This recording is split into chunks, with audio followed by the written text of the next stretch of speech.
Good afternoon, everyone. I hope you are all in good health and have a productive day. My name is Tatas Brotosudarmo, and I'm honored to welcome you all. Together with my colleague, Ms. Leonie Nagarajan, we serve as EURAXESS Worldwide representative for the ASEAN region. And we want to extend a warm greeting to all of you, researchers and scholars, joining us from across our vibrant ASEAN region. Welcome to ASEAN webinar series, and today we have a very interesting topic about MSCA Doctoral Networks. And we are honored to introduce our distinguished speakers. We have Eugenia Shadlova, the French National Contact Points for MSCA. We are incredibly pleased to welcome Eugenia back today. And I think for you, faculty members seeking to develop institutional partnership with Europe, especially in developing PhD program that allows you to conduct excellent research, I think we are looking forward from Eugenia. So how about you, Leonie? Same for me. Very happy to meet you all, and to have Eugenia back. She also helped us with the MSCA webinar on postdoctoral fellowships and staff exchanges recently.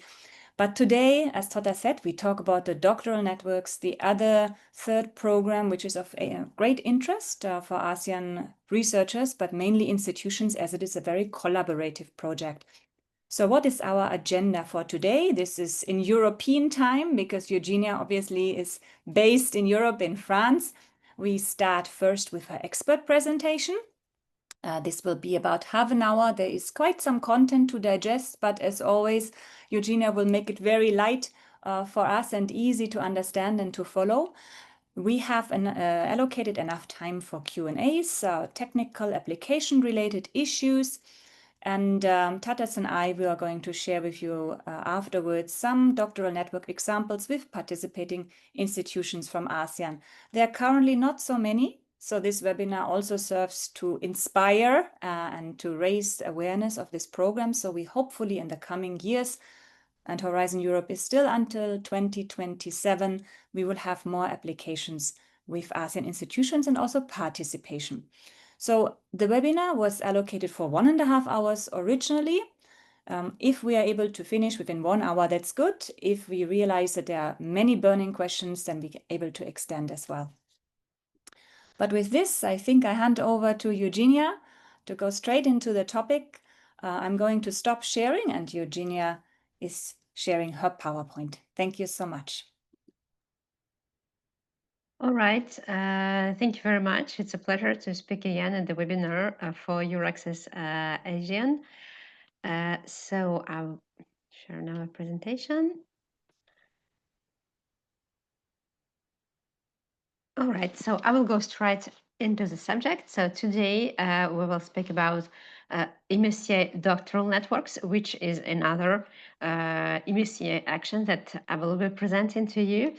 And just for those who will not be attending the previous webinar, a short reminder and some general information about MSCA program. So MSCA program, Marie Skłodowska-Curie Actions, is a part of Horizon Europe Framework Program, which is the main research and development program of the European Union. And MSCA is a part of its Pillar 1, Excellent Science. As Marie Skłodowska, so it's the name of the one of the most famous world scientists, Maria Skłodowska-Curie. And I put here this quote of her. She said, "You cannot hope to build a better world without improving the individuals." And this quote actually corresponds quite well to the spirit of this program, where actually the individuals are in the heart. So individuals as the researchers and the researchers' careers, the researchers' training. And so if you decide to apply to an MSCA project, please keep in mind this. So of course, it will be about excellent research, but it will be before everything about the researcher's career and the opportunities that your project will open to these researchers. So a few words about the key features of the MSCA that will also, of course, apply to MSCA Doctoral Networks. As I said, researchers are in the heart of this program and training and career development, but also excellent research with a bottom-up approach. Bottom-up meaning that you are absolutely free to choose your research topic, though there are no thematic orientations, there are no topics or some thematic axis. It's absolutely bottom-up, so you choose yourself your research topic. Another key feature is that this program will encourage international, intersectoral, and interdisciplinary mobility. International meaning between Europe and third countries. Cross-sectoral meaning between academic and non-academic sector. And of course, interdisciplinary meaning between different disciplines. This program also aims to promote attractive working and employment conditions and have a structural impact on organizations, and it encourages strong collaboration with industry and SMEs. So here you can see the 5 MSCA actions, and today we will talk about doctoral networks. So please note that doctoral networks addresses mainly the consortia of organizations. So it will be the institutional projects, they do not fund individual projects of doctoral students. So first, it will be the consortia of different organizations, universities, research organizations, possibly companies and other non-academic actors who will apply to the call. And then when they are funded, they will recruit doctoral students. So if you are a doctoral student and you are looking for funding for your thesis, this call will not be directly for you, but if you are interested to be recruited in an existing doctoral networks program, it might be possible. So, and for this, you should not reply to the call for proposals, but you should just go to EURAXESS website, to EURAXESS jobs, and search through open positions of already existing and already funded doctoral networks projects. While if you are an organization, if you are a university, if you are a research organization, if you are a company, you can perfectly well join a program, Doctoral Networks project under preparation, and I will explain you today how you can do it. So just to continue with this introduction with the MSCA program, which is a bottom-up program, as I said, the projects will be evaluated in 8 scientific panels that you can see here. Chemistry, physics, life sciences, economic sciences, social sciences, mathematics, environmental sciences, and engineering sciences, meaning that when you apply, you will be asked to select the panel that corresponds the best to your project. And there are, for each panel, there are 2 level keywords that are associated to this panel, and you will be also asked to select the keywords that better characterize the field of your project, because these keywords will be further used by the European Commission services to select the experts who will evaluate your project. So this is a very important exercise. And if your project is interdisciplinary, you have also a possibility to select a secondary panel. So as I already mentioned, the collaboration between academic and non-academic sector is encouraged, and as well as intersectoral mobility. And just to clarify here, the definition of academic and non-academic sector. Academic sector means higher education institutions, research organizations, but also international European interest organizations, such as, for example, CERN in Switzerland. And everything that will be not in the definition of academic sector will be considered as non-academic sector, meaning that non-academic sector are, of course, industries, SMEs, but not only. A non-academic sector may also be NGOs, may also be public administrations, hospitals, museums. So all these type of legal entities are invited and even strongly encouraged to participate in MSCA project and actually to participate to the doctoral training, because today the specialists, the high-level specialists with PhD are needed in different areas and not only in academia. And it is very important that these different entities who will further be the potential employers of these doctors participate to their training. We will also talk today about different countries and just also to clarify different definitions. So there are, of course, EU member states who will be eligible to participate to the MSCA program. There are also associated countries. Associated countries mean the countries that are not members of the European Union, but they signed the association agreement with the European Union for Horizon Europe, and they contribute to the Horizon Europe budget, and they can participate with the same rights that EU member states to Horizon Europe projects, including the MSCA. And there are also third countries. Third countries mean the countries that are not member states and not associated. And among third countries, we can distinguish two countries categories: high-income countries and low and middle-income countries.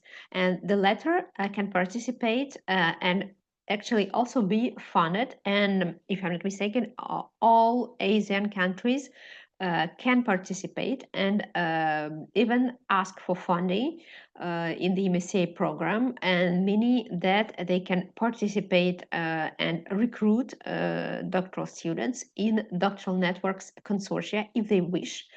And they can also participate, if they prefer, just as an associated partner to host doctoral students for secondments while they are recruited by other partners. So I will explain a little bit later about these different statutes in the doctoral network consortium.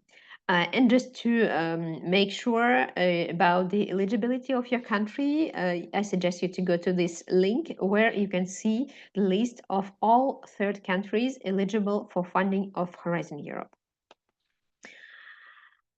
So finally, the last slide for my introduction is that the MSCA program is actually a very international program, very open to the cooperation with non-European countries. And the one of features of this program that gives this possibility is this opportunities to have secondments, meaning that as I already mentioned, some third countries may recruit directly the students and be direct beneficiaries of the EU funding, but they can also, if they prefer, not ask for funding and just benefit from this program by hosting doctoral students in secondments. Secondments mean research training, research stay that is doctoral student recruited by another organization in different country will come and do in your organization in your country. And these secondments in a doctoral networks project are limited to 1/3 of the contract duration. For example, a doctoral student recruited, let's say in France, will be able to spend up to 1 year recruited for France. If she or he is recruited for 3 years in total, will be able to spend up to 1 year, for example, in Indonesia. So this is a very interesting opportunity to benefit from hosting the student. They may be also in a co-supervision this way by the supervisor from the main employer and the supervisor from the secondment host institution. So now let's go into our today's topic after this introduction. So doctoral networks, what is it about? So doctoral networks are multi-beneficiaries action, meaning that to apply you need to be several organizations, several legal entities, aiming to set up doctoral training programs, international, intersectoral, and interdisciplinary, in a frame of a common research and innovation project. Meaning, so all this means that this consortium, composed of different legal entities, will propose a common collaborative research and innovation project and a doctoral training program that will be linked to this project. And actually, the project implementation will be done through those individual PhD theses that will compose this program. There are 3 different implementation modes for this action. So there are regular doctoral networks where the trainee will be followed in academia and or industry by the doctoral students. There is another mode, which are industrial doctorates. Here, a particular focus will be made on the involvement of non-academic sector in the doctoral training, and each recruited doctoral student will be asked, have an obligation to spend minimum a half of their time in the non-academic sector. So it's particularly adapted to the areas where the participation of the non-academic sector and industry is really important and has an important added value for doctoral training. And another implementation mode will be the joint doctorates. Here, the difference from the regular DN will be that the recruited doctoral students will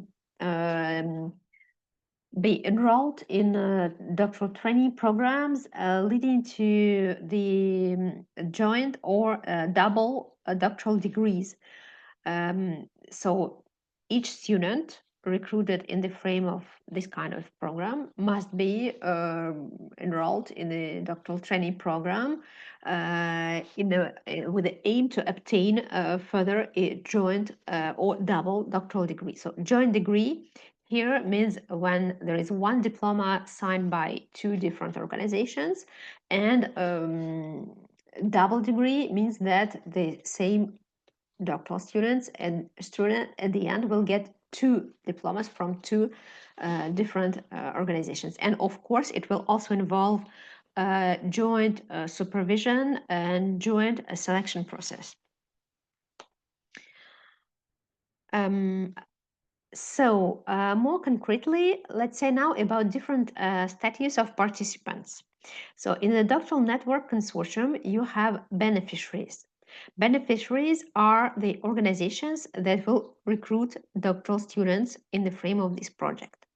To be eligible, the consortium must involve minimum 3 beneficiaries, which are 3 independent legal entities located in 3 different EU member states or Horizon Europe or associated countries, or which is very important.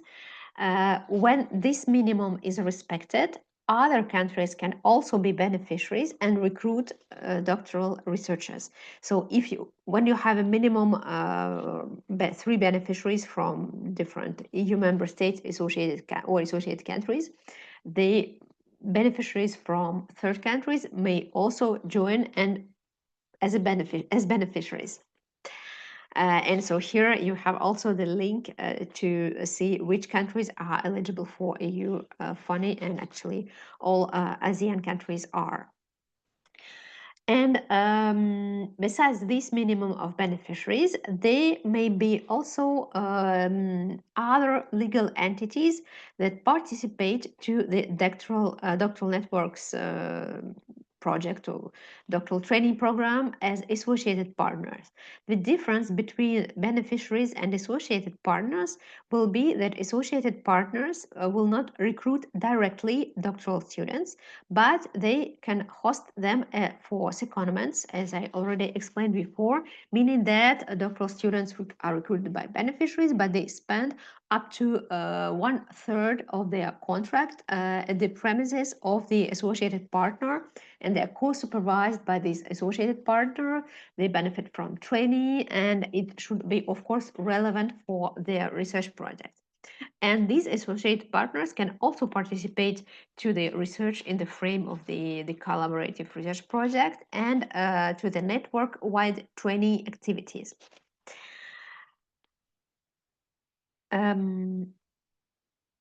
Okay, I will continue with the participation rules. So the total project duration will be up to 48 months, with an exception for joint doctorates, where this duration may go up to 60 months. The duration of doctoral contracts will be from 3 to 36 months and up to 48 months for joint doctorates.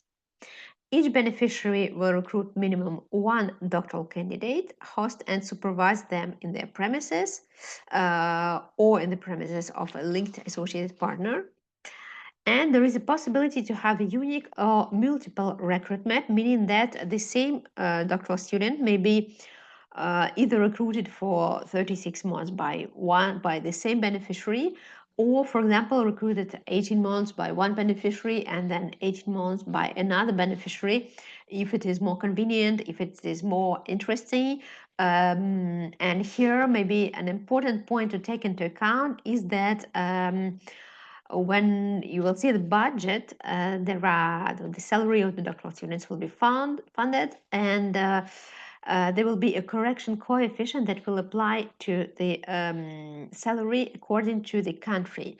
And if you have a doctoral student who is recruited first in one country and then spends quite an important period of time in another country, if the country where this doctoral student is recruited first has a higher correction coefficient than the second country, so then it is okay, meaning that for the secondment period, the doctoral student will have sufficient salary and it is all right. But if the first recruitment country has actually a lower correction coefficient and actually cheaper life cost than the country where the doctoral student will come. And the second time, in this case, it might be a bit more complicated, and because with the salary from the first country, it may be difficult to leave for this doctoral candidate in the second country. And in this case, multiple recruitment should probably be considered.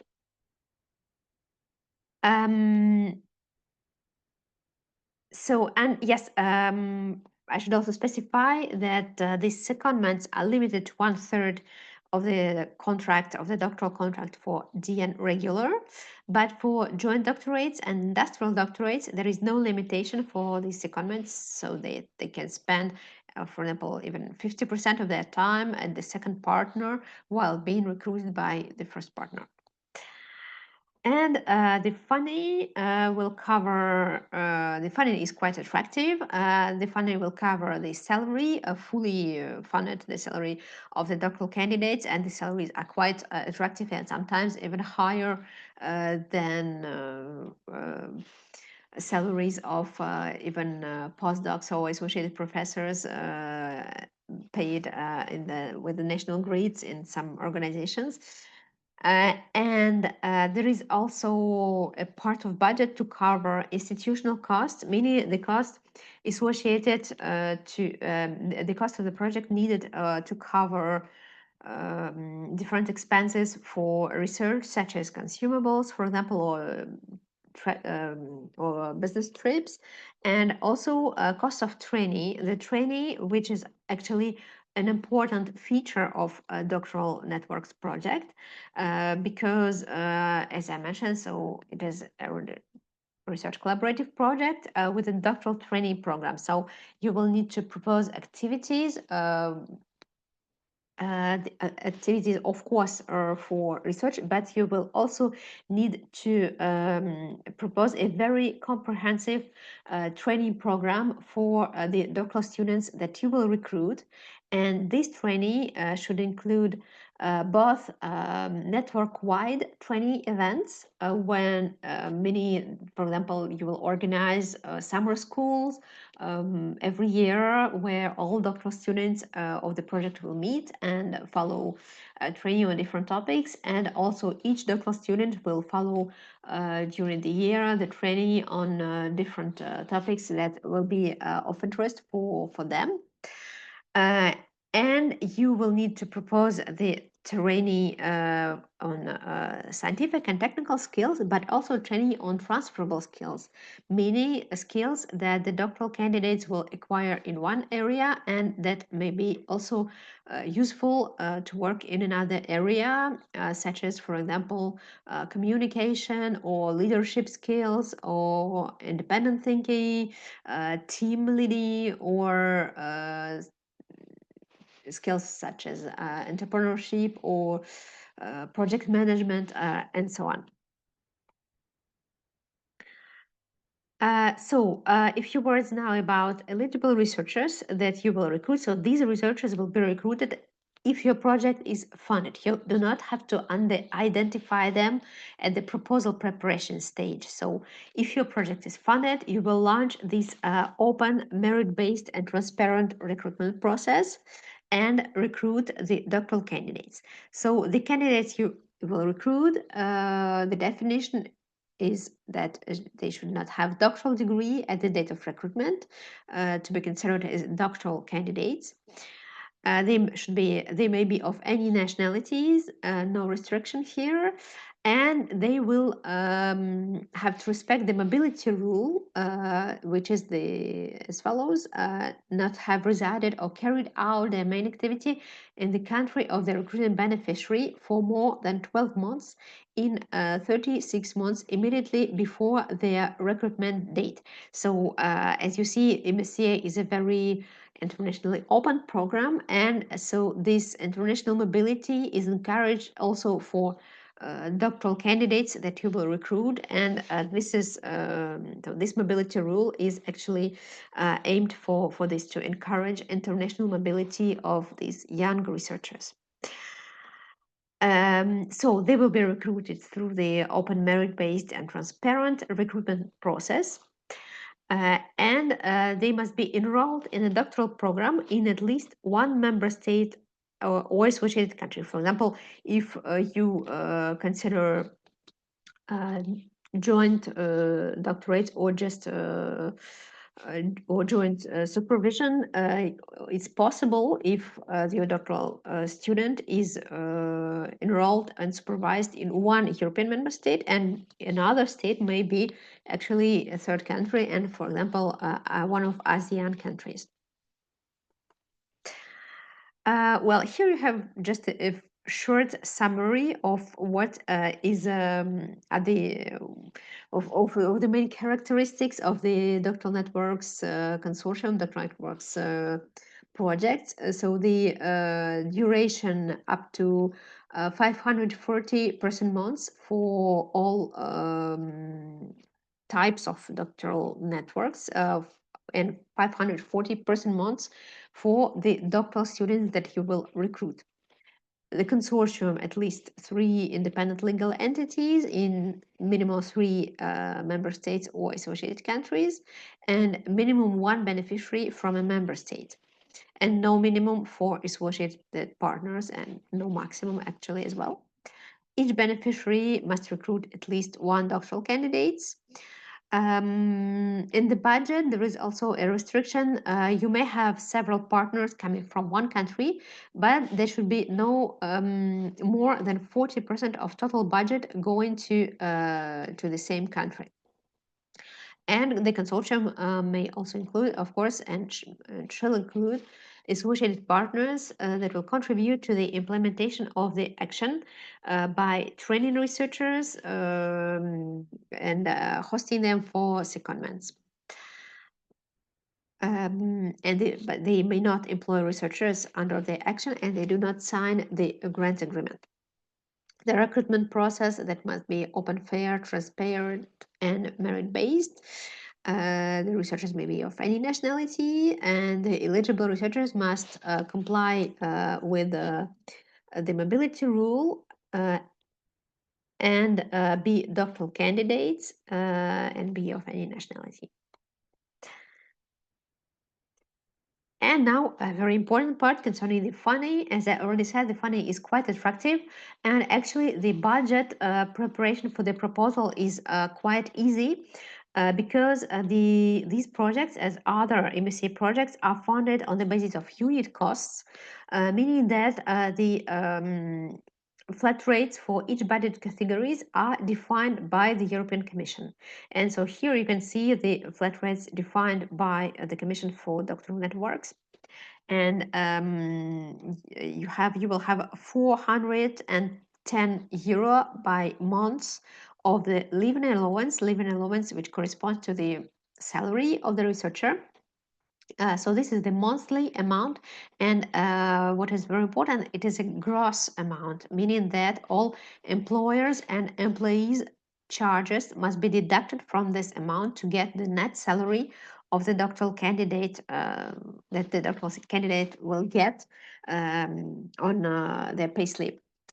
And the country correction coefficients will apply to the salary to actually adapt the salary to the living standards in the country where this doctoral student will be recruited. So meaning that, for example, in some more rich countries, they will have higher salary because the life will cost also more expensive than in countries where life costs is lower. So this salary will be composed of this living allowance, but also of mobility allowance and family allowance. So each doctoral candidate will get this mobility allowance, which is meant actually to cover expenses linked to the personal mobility of the students. Because as I explained, each doctoral student recruited will have to respect the mobility rule, and meaning that most of them will have to make this international mobility to be recruited in this project. And so this mobility allowance is not for professional trips in the frame of project, but to cover the individual expenses of the researcher, and it is usually paid directly to the researcher as a part of salary. And family allowance is meant for doctoral students who have family, meaning a spouse or children they are in charge of, or someone linked by marriage or equivalent. And so they will get this amount on the monthly basis. And in the two right columns, you can see the budget, the monthly budget that corresponds to the institutional costs. So this is the part of funding that the institution will get and will use for the project implementation. So research, training, and networking contribution. So here you also have the monthly amount. For example, if you recruit a doctoral student for 36 months, you need to multiply these two amounts by 36. And so the research training in networking contribution will be used to cover costs related to the research, to the training, and to different networking activities. While management and indirect contribution is supposed to cover the costs related to the project management and the indirect institutional costs. And in the middle, you can see also two specific budget categories. Long-term leave allowance is additional funding that the beneficiary may request from the European Commission to cover additional costs related to the long-term leaves. And long-term leaves are either long-term sickness leaves or maternity or paternity leaves. So this is some expenses that you cannot plan at the proposal preparation stage, but when you implement your project, if you have some doctoral students going on maternity or paternity leave, or having some long-term sickness leave, you will need to complete their salary during this period, and you have probably some additional expenses, and you can ask the European Commission to reimburse you these expenses.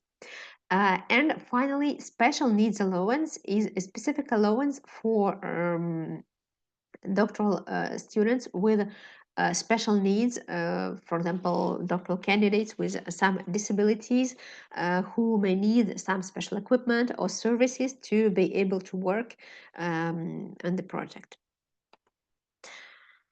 Okay, so now I hope I explained to you more or less the rules of participation, and now just a few practical information about how to apply. So to apply, you need to go to the European Commission Funding and Tenders portal. So here you have a link from my presentation that will lead you directly to the call page. So on this call page, you have different important information. So you have the information about the deadline, and you will, if you see in the left column, you have conditions and documents. So in this part, you will find all relevant reference documents for this call. So please read carefully all those documents. You will see also the budget overview for this call, and you can see also the partner search announcement in case you are looking for partners, or in case you're looking for consortia to join to participate to this call. So reference documents that I just mentioned are the guide for applicants, MSCA work program and annexes, the proposal template that you will use to apply, and there are also some additional documents that can help, such as Horizon Europe Program Guide, the frequently asked questions, and there is also a model grant agreement. There is another important reference document where which actually explains all the legal obligations the beneficiaries will have if they participate to a doctoral networks project. So please read, even if you participate not as a coordinator but as a beneficiary or associated partner, if you contribute to the proposal preparation, read carefully the guide for applicants and the MSCA work program part related to doctoral networks. It will actually really help you to better understand both the rules but also the expectations of the expectations for this kind of proposal, and follow the template, actually very thoroughly follow the structure of the proposal template, because the proposal template is structured exactly in the same way that the evaluation grid, and to help the evaluators to find the relevant information in your proposal, just follow the instructions in the proposal template, and try to put that information in the different subsections where it is asked. So your proposal will be composed of two parts: part A, including administrative data, and part B, which is actually the description of your project.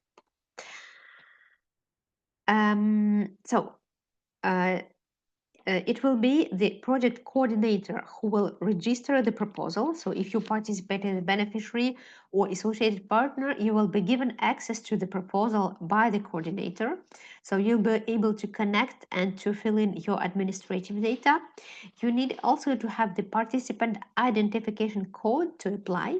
So this code may be very easily created if you don't have one yet, if it's your first time you participate to Horizon Europe project. And you will have a temporary PIC code that will be given to you, and that will be sufficient to apply. But then during the evaluation process, you will be contacted by the European Commission services and asked for different legal documents to validate your status. And then if the project is selected for funding, for the moment of grant agreement signature, you will already have your permanent participant identification code that is actually needed to sign the grant agreement.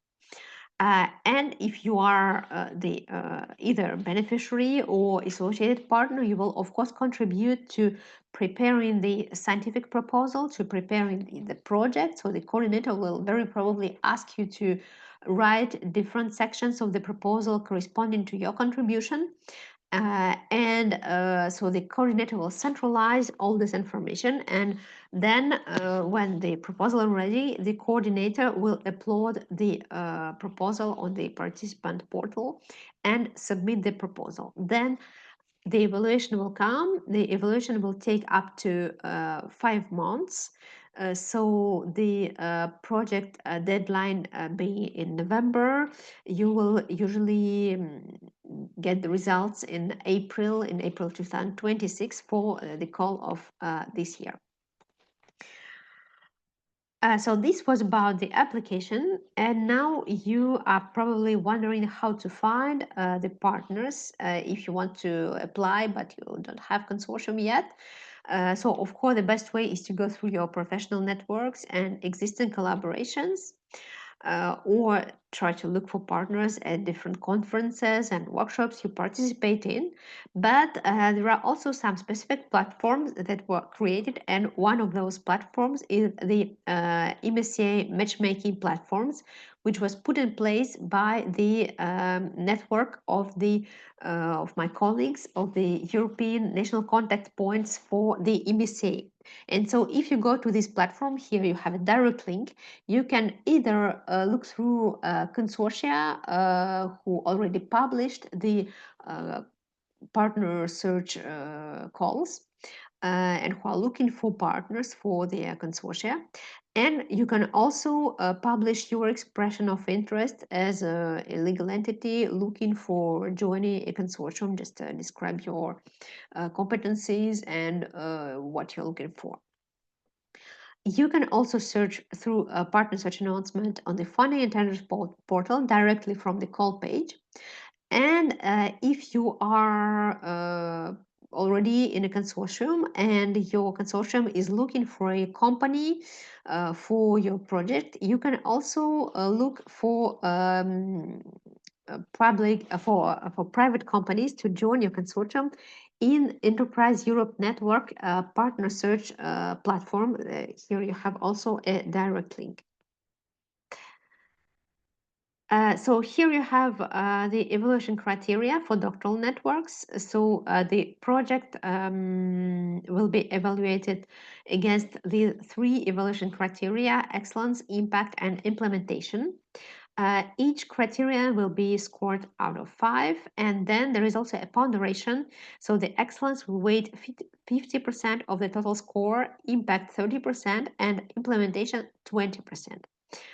So please note that in the excellence you have those different sub-criteria. So there is quality and pertinence of the research and innovation objectives, soundness of the proposal methodology, but also quality and credibility of the training program. So the training program will be one of sub-criteria, and so this is very important. You must propose a very detailed and very comprehensive training program in the frame of your project.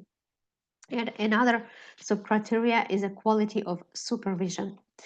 And then if we go through the impact criteria, so there are different impacts of the project. One of them is contributing to structuring doctoral training at the European level and strengthening European innovation capacity.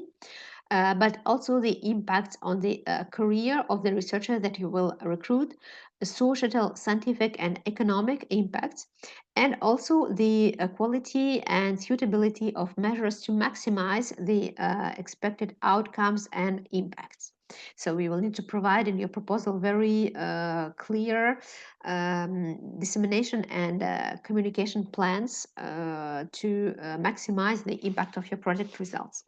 And finally, the implementation criteria, the experts will will evaluate your capacity actually to carry out the project that you propose. So here you will describe your work plan, different tasks, deliverables, associated risk. And so this work plan must be very solid and clearly reflect everything that you will promise in excellence and impact part.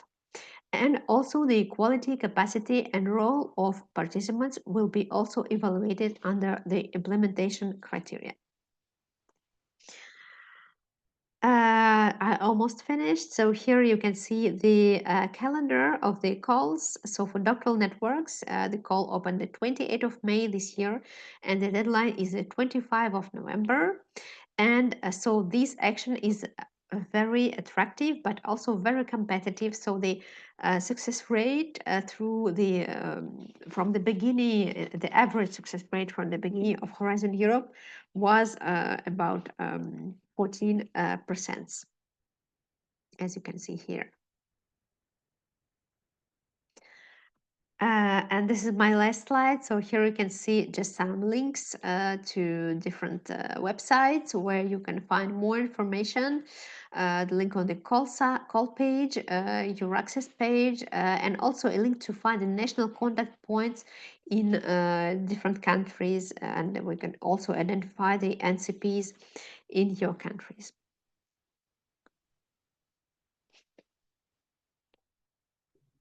So, and this will be all for my presentation, and I hope it was clear enough, and I can take some questions now if something is still unclear.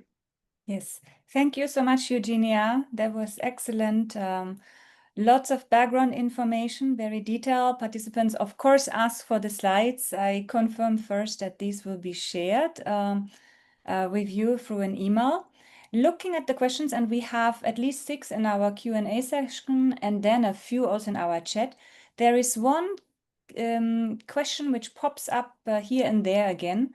And I think this has to do with the title of the program, MSCA Doctoral Networks. Many of the participants think it is something where they can apply for a PhD program. So maybe you can just explain this a little bit. Who would be actually the applicant for this program? And those who are young researchers, if they want to do a PhD, where would they apply to? Yes, of course. So as I mentioned at the very beginning of my presentation, the applicants will be not the individual doctoral researchers. It will be the organizations who will offer these doctoral programs. So many experienced researchers already at permanent positions in different organizations, universities, research organizations, or companies, they will they will apply with their legal entities, and they will be the further supervisors of those doctoral students that will be recruited if their project is funded. So currently at the application stage, the applicants will be legal entities, organizations, and experienced researchers already working in these organizations. And when their proposals are funded, they will publish the announcement for recruiting doctoral students on the EURAXESS platform and also on their sites of their organization in other different networks. But usually all those announcements are published on the EURAXESS platform. So if you are a young researcher looking for the funding for your PhD, you should go to the EURAXESS platform and search search among the announcements that are published there, and you might find the announcements from doctoral networks projects that have been funded with the previous call. Thank you so much, Eugenia. So confirmation that it is really the institution, but also good news for the individual young researchers who are now amongst the audience here. It was not in vain that you joined today, because you got the background information of this program. And once a doctoral network has been approved and is up and running, then you will find the information on the EURAXESS platform. So maybe Tatas, have you taken a look at the Q&A section? What can we ask as well, Yes. Eugenia? Yes. Again, actually, I would like to highlight for the young researchers, because this is like give them background, but they are seeking like PhD, what types of PhD. And Eugenia mentioned about there is like three, at least like standard PhDs, and then like joint PhD and also industrial PhD. And I think this is also very attractive for them. Could you maybe more highlight these different types, and if they join that the program, maybe how it's related to like supervision, how they conduct research happening? Yes. You mean just to highlight the attractiveness Different of industrial doctorates and joint doctorates for doctorate. doctoral Yes. students? Yes, exactly. Yes.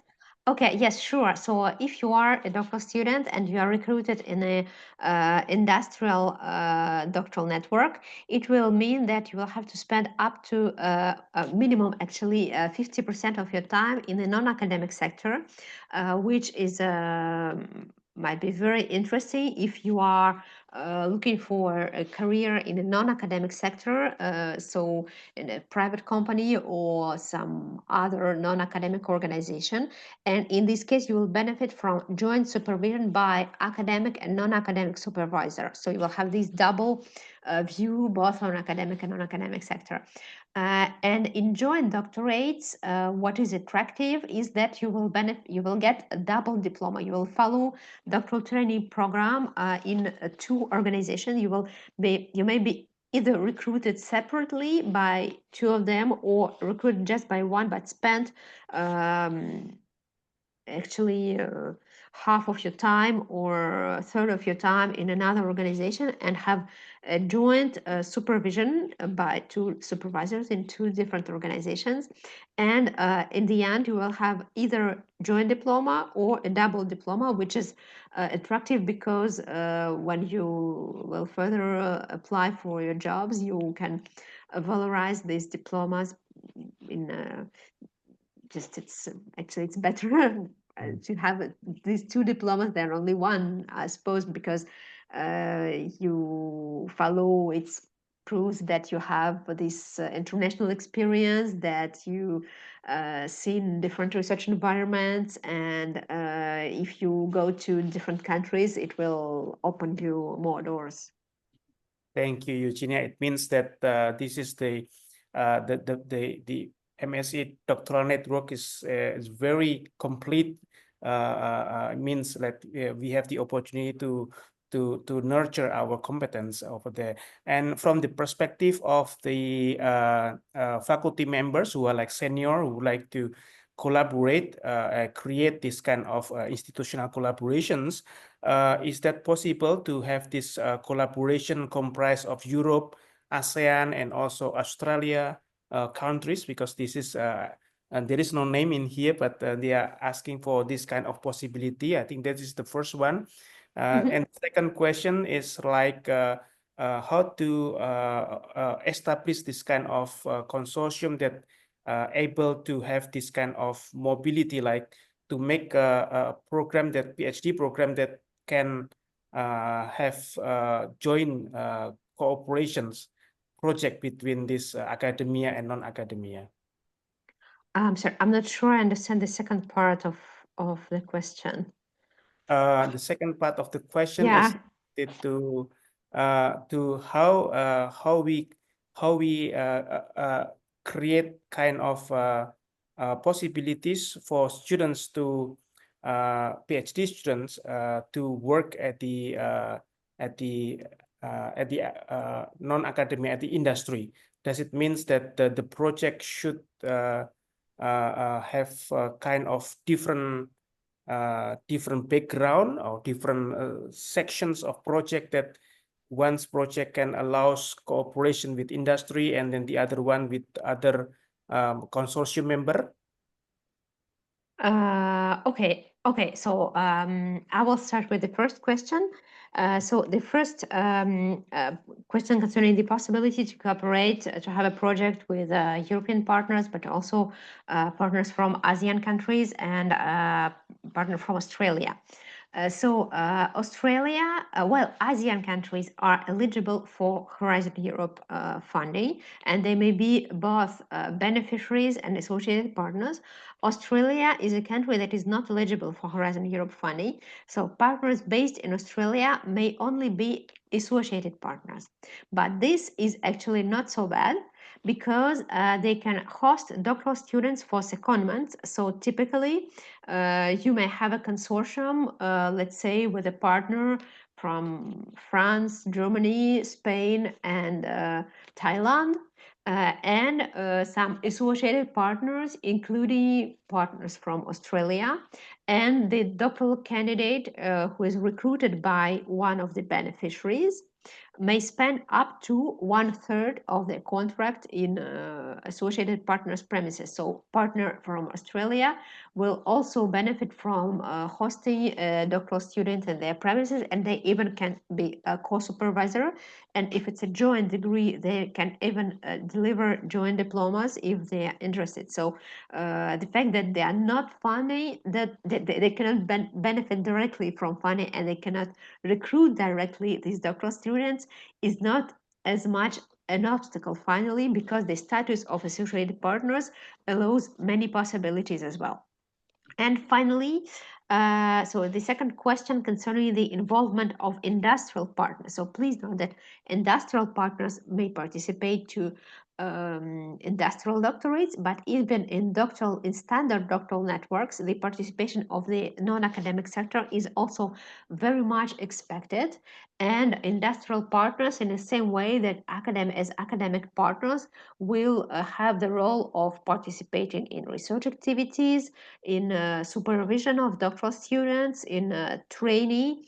Of course, every partner will have its own tasks that are attributed to them according to their competencies, but industrial partners will also do research, and they will also do training in the frame of this project. Okay. Leonie, back to you. Yes, I would like to go back to a question which, if I pronounce the name correctly, Linh Nguyen, I assume from Vietnam, has asked. It is linked to mobility, and there was a slide on mobility also in your presentation. So she is interested, I think that is not from the perspective of an institution, that's more from the perspective of an individual researcher who can be potentially part of this doctoral network. Are there any mobility rules here which apply for those who are young researchers who could be then part of this doctoral network and engaged by an institution which has been part of this overall consortium? If you could clarify this again. Yes, sure. So the doctoral researchers who will be recruited by doctoral network projects must respect the mobility rule, and this rule is the following. So to be eligible, you must not have lived nor led your main activities for more than 12 months in 36 months immediately before the call deadline, meaning that if you have never been living in the country of your application, if you are eligible, it is okay. But if you are already based in a European country, but it is less than 12 months at the date of your recruitment, it is all right. So you will be still eligible. Okay. Lynn, I hope this clarified your question. Otherwise, maybe you can type again in the chat more details so we can give you an answer right now. There are a few more questions, I think, from individual researchers, but as we have you also covering all the MSCA programs, maybe you could very briefly attend to these as well. Are there any age limitations when you apply for such as a PhD candidate now for such a program? No, there are no age limitations. So as far as you do not have yet the PhD degree, you can apply. Wonderful. For family allowance, is there any limitation for how many kids that will get the family allowance? Is it per kid? Is it a lump sum? No, it's a lump sum. So whatever is the number of kids you have. Okay, I see Lynn is very active here, listening attentively to your answer. Thanks, Lynn. She has a follow-up question. I think we can take this.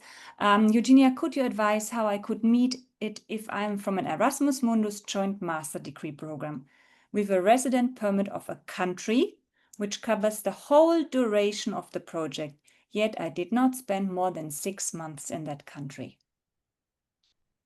Okay, so this is indeed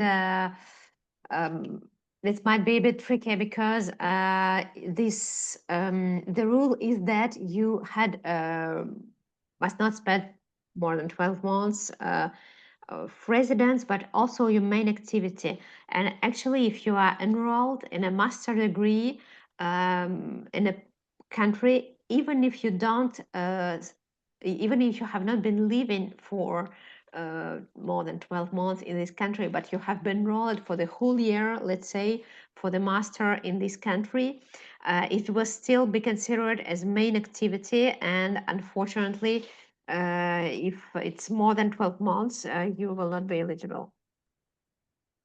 Thank you. Tatas. Yes, I have a question. Actually, it's coming from the question to us when we were meeting with ASEAN researchers related to the, you mentioned that once the minimum criteria complete, it means that the ASEAN institution can be a beneficiaries. Then the question is about the giving of the PhD. Like for the joint, is that possible also from that the student assigned in enrolled at the university here in ASEAN, and then they got this defense and they got also certificate diplomas from ASEAN? Yes, sure. So they must be at least enrolled in case of joint degrees. There must be the degrees between delivered by minimum one EU member state, but meaning that the second part of the degree may be delivered by institutions based in ASEAN countries. Yes. Thank you. That's possible. Okay. Two last questions before I go to the last part of our webinar, because we would like to show our audience a few ongoing doctoral network programs. Question comes from Nurul Agrini and Anh Nguyen. First, Nurul, that is again from a perspective of an individual researcher. I assume the question refers to her having applied for an MSCA doctoral program under a doctoral network. Hello, I have applied to a project within the MSCA Doctoral Network, but I haven't been contacted regarding an interview. Is there any way to know whether my application is still being considered, or is there any other additional selection criteria? You should refer to the rules of this concrete doctoral program. Usually it is explained on their website, and you should have an administrative contact to get in touch with for these kind of questions. And so if you have no news, I suppose that probably they will give you an update anyway, even if you're selected or not. But we cannot inform you about the rules of every concrete doctoral program. So you should see what is indicated on their website and contact the person in charge indicated also on this program website. Thank you. And last question before we move on. Are there any kinds of sandwich programs that a PhD student can conduct his study project in the hybrid mode? So I assume this means that are there any doctoral network programs which offer PhD positions later, which can be done in hybrid mode? That is how I interpret this question. I'm sorry, but I don't understand the question. So I read it again. Are there any kinds of sandwich programs that a PhD student can conduct his project in the hybrid mode? So that is maybe, Anh Nguyen, maybe you can clarify this one more time, and then we'll take this question again. Otherwise, I would assume that maybe you mean, do I always need to be on site? Can I participate in a PhD program where I spend parts only here, but it is considered still under a certain university? Maybe you clarify this again. In the meantime, what we do is we share with you ongoing doctoral networks here in the region. And there are in total 5 ongoing MSCA doctoral networks. So what we do first is we share with you a little bit their background, but we would like to highlight one particular doctoral network so you can better understand the scope of this project. So the first one here, what we have highlighted, what we have listed here is of course, the thematic scope, the research focus itself. When you look at the slide here, very different topics. The first 2 are going more to the question on terrorism, extremism, probably more on civil security research. The second one is a biotech project. What you can take from this information here is the number of participants and partners which are part of such a doctoral network. So the main coordinator in these cases is based in Europe. In 2 cases, it's a European university, but in the third case, it's actually an institution, a university hospital. The scope is from 15 participants here to up to 24 participants. We have listed the organizations from ASEAN here as well. In case you study in one of these universities or you're part of one of these organizations, good to contact your research office, because then you will be able also to better understand the program itself, should you be interested in applying for a PhD under the MSCA. So, and these are the other 2 organizations. Also here, quite a number of partners and participants. In the first case, 24, and the second case, 14. So how can you find out more about these particular projects? There is a website called CORDIS. I think Eugenia had also listed that in her slides. And let's just have a closer look at the project Greener RPP, which is coordinated by University of Hospital in Groningen. 15 partners and participants. That little map in the corner here shows you where they are all located. It just so happens that they are all in Europe and in Asia, but they can be, of course, also in Europe, Asia, and other continents. The beauty about this project is it actually has 4 universities from ASEAN, well, 3 universities and 1 National Institute of Research from ASEAN as part of the partnership consortia. When you go on the CORDIS website, there's a screenshot here on the top, on the bottom left. You will find a project description. There's a short introduction as well. When does the project begin? When is the end date? What is the overall EU contribution? You will find also here information about all the institutions which are part of it, and in many cases also the direct contact of these institutions, which you can, under the funding and tender portal, also contact. This is Professor Pongrama Ramasutta. Unfortunately, he cannot be with us today, but he is featured in our traveling exhibition, where we had also the MSCA Doctoral Network featured. A nice, encouraging quote about his experience. Of course, he was a representative of the institution, also guiding PhD students as part of this project. And with this, we come to the end of our webinar. Let's check one more time. Tatas, is there one more question, the Q&A? Otherwise... Yes, actually there is no Q&A, but since maybe just one more, since you are presenting about this, like there is a coordinator, there is a partner, maybe Eugenia can shed us a light. Once the consortium form, usually the question is who will be the coordinator, and this can be a long discussions. So maybe Eugenia, could you maybe help the people in ASEAN how to navigate this one, and what is actually the responsibility of a coordinator? Yes.